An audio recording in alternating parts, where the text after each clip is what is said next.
Hey friends, what is the difference between a deep copy and a shallow copy అని చెప్పి Paytm అనే కంపెనీలో ఈ క్వశ్చన్ అడిగారు. దీన్ని మీరు గుర్తుపెట్టుకోవాలనుకుంటే హలో బ్రదర్ సినిమాలో నాగార్జున క్యారెక్టర్ని గుర్తుపెట్టుకోవాలి. ఎందుకంటే ఒక నాగార్జున కొడితే ఇంకొక నాగార్జునకి ఫీలింగ్స్ ఉంటాయి అన్నమాట.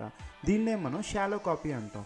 అలాగే డీప్ కాపీకి మార్టిన్ సినిమాలో ధ్రువ్ సర్జా లాగా అనమాట. అంటే సేమ్ ఫేసెస్ కానీ డిఫరెంట్ మదర్. అంటే ఒకరికి దెబ్బతాయి ఇంకొకరికి ఫీలింగ్స్ ఉండవు. ఇక్కడ చూడండి, జనరల్గా షాలో కాపీ అంటే ఏంటంటే ఒక ఒరిజినల్ ఆబ్జెక్ట్ని డూప్లికేట్ ఆబ్జెక్ట్లోకి మనం క్రియేట్ చేయొచ్చు. అంటే ఇది ఒక కొత్త ఆబ్జెక్ట్ క్రియేట్ చేయొద్దు, దీని ఒక రెఫరెన్స్ మాత్రమే దీంట్లో పెట్టుకుంటుంది అనమాట. ఓకే, ఇప్పుడు మనం డీప్ కాపీ మనం చేయాలంటే జావా స్క్రిప్ట్లో మొదటగా ఇది చూసుకోండి, ఇది ఎలాగుందో. దీన్నే మనం డీప్ కాపీగా మనం చేద్దాం. దాన్ని చేయాలంటే JSON.stringify అని చేయాలి. చేసినప్పుడు అప్పుడు ఏమవుతుందంటే ప్రతి ఒక్కటి స్ట్రింగ్గా కన్వర్ట్ అవుతుంది. ఇక్కడ చూడండి, ప్రతి ఒక్కటి డబుల్ కోట్స్లో ఉందన్నమాట. ఓకే, ఇప్పుడు స్ట్రింగ్గా చేసిన తర్వాత మళ్ళీ దాన్ని JSON.parse చేస్తే మళ్ళీ ఆబ్జెక్ట్గా మారిపోతుంది.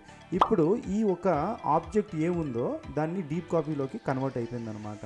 ఓకే, ఇప్పుడు చూడండి, నేను డీప్ కాపీ ఏముందో అంటే డూప్లికేట్ అరేలో నేను ఏజ్ 30 అని పెడితే నాకు 30 అని వస్తుంది. అదే ఇప్పుడు ఒరిజినల్ అరేని మనం చూసుకుంటే ఒరిజినల్ అరే మాత్రం 25 అలా ఉంటుంది. అంటే డూప్లికేట్ అరే మనం మార్చినా ఒరిజినల్ అరే మారట్లేదు. Thank you.